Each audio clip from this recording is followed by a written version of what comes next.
So I'm making this video because I'm getting in the habit of, just making videos when I just be having my rants. And this is definitely a rant, guys. You don't have to take anything I say serious, but I mean, I would appreciate it if you don't, I don't know, freak. But the reality, I was literally just thinking about how, with all the things that we as residents, consumers, have been dealing with, one of the things that been throwing me off a lot of it has been the fact that you have these fucking businesses complaining, right, about the shit that they have to deal with. Granted, I understand. We're all going through something. It's a fucking pandemic, so I get it. And their feelings are very valid. And the thing that kind of bothers me is when I'm placed in a situation, when I have to be understanding of your emotions and being understanding of your emotions cancel out my emotions the way I feel. What do I mean by that? So, yes, Kenzie was impacted by the pandemic.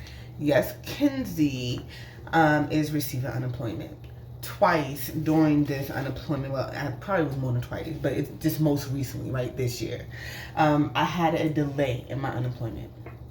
Again, it's one of those things where I manage my finances in a way where I don't worry about these delays, but it just bothers me because I also have other friends that have been experiencing these delays. And when I say friends, my sisters, right? It's just easier for me to use layman terms. But my sisters, and just having these conversations, again, I quiet down my anxiety, my anger, my emotions, because I understand that everything will work out how it needs to work out. I have faith that this delay is needed to happen for me to do whatever I need to do in my future. I have faith. That's how I look at life. So it's one of those things when my sisters come to me and, they're frustrated. They're trying to figure things out. And I'm just like, I'm an empath too. So I'm pissed off too. Literally. So it's harder for me to just be like that easygoing, oh, chill, everything will work out. And I mean, I do say that. But it's just man, come on. How many, what's really going on? But the bigger picture is, again, everybody's feeling it, right? Everybody's feeling it. And, the people actually working, the essential workers, they're stressed out, especially the ones that don't have the help or support that they need. And let's be clear and transparent and honest. Before the pandemic, most of these social services, they was not staffed. Yeah, they weren't staffed. So it's in my mind, the pandemic only, of course, made things worse, but this was the direction it was going in anyway. If they didn't make better, if they didn't hire more people. But the reality is, just so I can shorten this, what's going on now just basically shows that businesses were not aware, were not prepared for this pandemic. Yeah, and I guess you're how could they be prepared? Well, it's called risk management.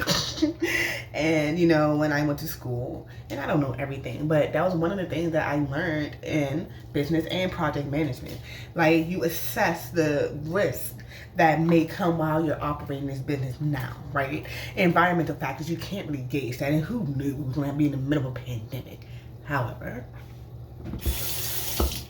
Ebola, malaria, I think, the Zika, we've had, they weren't plagues, but we had situations where businesses could have, assessed it wasn't as serious, but even with those minor plagues, I'll call them plagues, in my mind, that a risk management plan should have been developed based on environmental factors. For any reason, worst case scenario, if a building has to shut down and nobody can occupy, because that's impacting Pepco, because that's money that they're supposed to get, or wherever energy is spent off a lot. So let's just stick with Pepco for this little bit. But it's literally, I see how everybody is being impacted, but the reality is, some people are better situated to handle these traumatic events, where some people, most 9 times out of 10, these customers we really are dependent on these services to work how they're supposed to work. And if you're not working how you're supposed to work, it's like we're literally depending on a failing system. And that within itself creates mental health barriers. I don't know. Quick rant.